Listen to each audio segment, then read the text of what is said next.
Bonjour à tous, c'est Ben de chez Spexport. On se retrouve pour une nouvelle vidéo sur notre chaîne et aujourd'hui on va parler de la quantité de gaz qu'il vous faudra quand vous partirez en randonnée. Donc avant de partir, le plus important c'est de réussir à déterminer combien de gaz il vous reste dans votre cartouche. Alors quand on parle d'une cartouche de 100 grammes, 230 grammes ou 450 grammes, on parle toujours de la quantité de gaz qu'il y a à l'intérieur.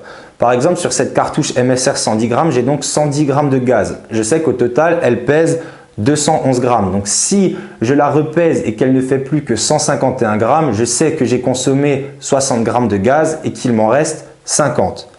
Deuxième élément à prendre en compte, ça va être le type de réchaud que vous allez avoir. Vous avez soit des réchauds sans parvent tels le Jetboil ou le Optimus, ou à l'inverse, vous allez avoir des réchauds comme le Primus ou le MSR qui sont des réchauds optimisés et qui possèdent donc un échangeur de chaleur qui va se situer en dessous, qui va permettre de protéger la flamme du vent pour offrir justement des meilleures performances au réchaud.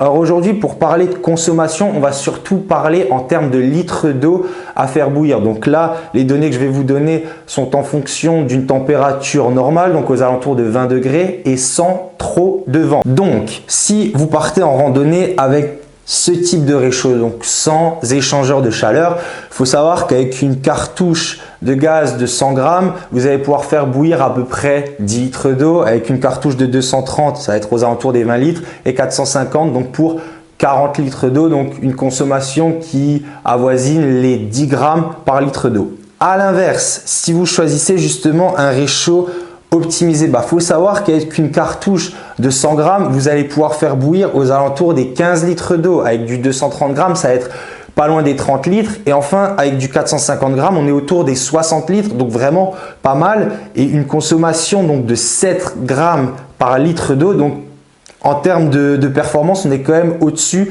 comparé à un réchaud sans parvent.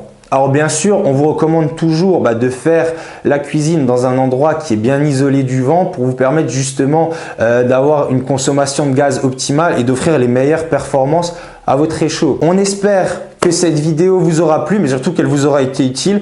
Toute l'équipe Spexport vous souhaite une bonne journée et puis prenez soin de vous.